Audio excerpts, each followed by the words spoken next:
अनिल कपूर की एक फिल्म आई थी नायक। और उसमें आपने ये देखा था कि किस तरीके से एक पॉलिटिशियन को चैलेंज करके अनिल कपूर नायक बन जाते हैं और बहुत ही सफल रहते हैं पॉलिटिक्स में। ऐसा फिल्म में दिखाया गया है। लेकिन बहुत कम ही ऐसा होता है कि पॉलिटिक्स में अगर कोई एक्टर आता है तो वो सफल हो जाए। आपको एग्जाम्पल देता हूं अमिताभ बच्चन का। सुपरस्टार अमिताभ बच्चन, उन्होंने चुनाव लड़ा और जीते भी, लेकिन उसके बाद क्या हुआ कि उन्होंने हमेशा के लिए पॉलिटिक्स को अलविदा कह दिया। लेकिन ये थी हिंदी फिल्मों की बात। हम बात कर रहे हैं फिर साउथ की। साउथ के एक्टर थलपति विजय बहुत अच्छे एक्टर हैं और अच्छी खासी उनकी नेटवर्थ भी है। और उन्होंने अभी आजकल एक प्रोडक्शन में लगे हुए हैं। उनकी फिल्म आने जा रही है जय नायगन। एक तरीके से माना जा रहा है कि जैसे ये हिंदी मूवी थी नायक, उसी तरीके से ये जन नायगन इनके विजय थलपति के द्वारा प्रोडक्शन की जा रही है, उसको प्रोड्यूस किया जा रहा है। लेकिन इसी बीच में उनको पॉलिटिक्स में आने का शौक चढ़ गया और उन्होंने जो एंट्री मारी वो मारी इफ्तार पार्टी से। और विजय थलपति विजय जो हैं, इन्होंने एक इफ्तार पार्टी कराई और केवल इसलिए किया क्योंकि जो आने वाले चुनाव हो उसमें चूंकि अपनी इन्होंने एक पॉलिटिकल पार्टी बनाई हुई है, उसके थ्रू ये पॉलिटिक्स में एंटर करना चाहते हैं। और उस पर काफी कुछ कंट्रोवर्सी हुई थी इफ्तार पार्टी पर। इफ्तार पार्टी पर पॉलिटिक्स इसलिए भी हो रही थी और कंट्रोवर्सी हो रही थी क्योंकि उस समय यह कहा जा रहा था कि थलपति विजय कुंभ के दौरान तो कहीं भी नहीं दिखे, लेकिन अब रोजा इफ्तार पार्टी देते हुए दिख रहे हैं।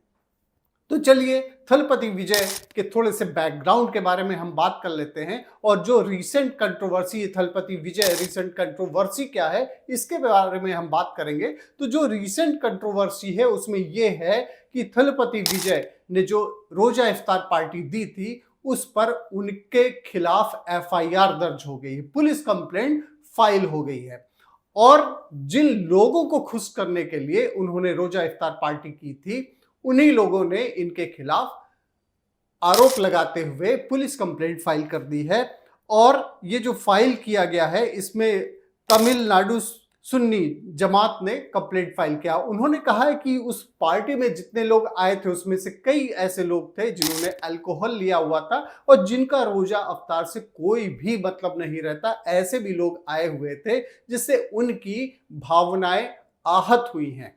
और जो भी मैनेजमेंट किया गया था और इस तरीके से वहां मैनेजमेंट किया गया था जैसे गायों की भीड़ कर दी गई हो, तो इससे आहत होते हुए जो मुस्लिम भावनाएं थी वो आहत हुई और इसी कारण से विजय थलपति के खिलाफ एफआईआर फाइल कर दिया गया। आइए अब हम बात कर लेते हैं कि ऐसा रोजा इफ्तार करने की जरूरत क्यों पड़ गई थलपति विजय को। तो इसके पहले हमें यह देखना होगा कि आखिर में जो चेन्नई में ये पार्टी रोजा इफ्तार पार्टी की गई थी, क्यों की गई थी, इसके पीछे रीजन क्या था कि रोजा इफ्तार पार्टी से ही थलपति विजय को अपनी पॉलिटिकल एंट्री क्यों दिखानी पड़ी।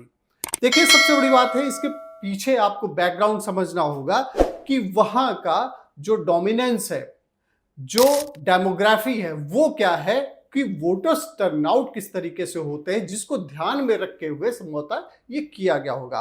तो आपको बता दें कि 2011 का जो सेंसस हुआ था उसमें 9.45 पॉपुलेशन 9.45% पॉपुलेशन मुस्लिम्स की है, जबकि उस एरिया में 80% डोमिनेंस हिंदू का है।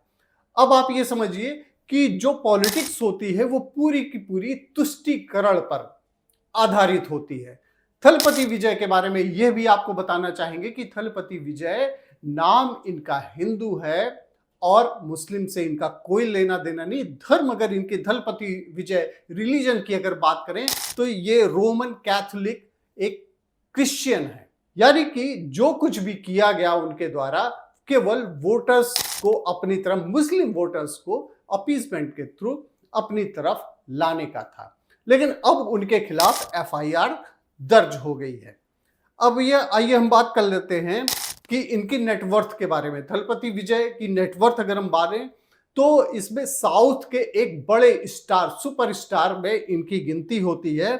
और 2024 के अनुसार जो आंकड़े हैं उसमें 600 करोड़ का इनका नेटवर्थ था और one of the highest earning south Indian movies के ये हीरो रहे हैं।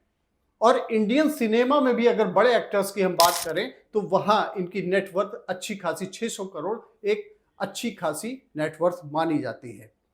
और थलपति विजय के रिलीजन के बारे में आपको बताया कि ये रोमन कैथोलिक हैं, क्रिश्चियन हैं। और आपको ये बताना चाहेंगे कि जो इनकी पॉलिटिकल पार्टी है उसका नाम क्या है, थलपति विजय पार्टी नेम क्या है, इसके बारे में बताएंगे। टीवीके यानी कि तमिलांगा वेत्री कजगम, ये इनकी पार्टी का नाम है जिसके थ्रू अपनी ये पॉलिटिकल एंट्री करना चाहते हैं। लेकिन कहते हैं कि सिर मुड़ाते ही ओले पड़े, जैसे ही इन्होंने एंट्री दिखाई अपनी पॉलिटिक्स में, जाहिर सी बात है कि जो पॉलिटिक्स होती इसमें कोई भी कदम ऐसा होता है जिसके 100 प्रहार भी झेलने पड़ते हैं।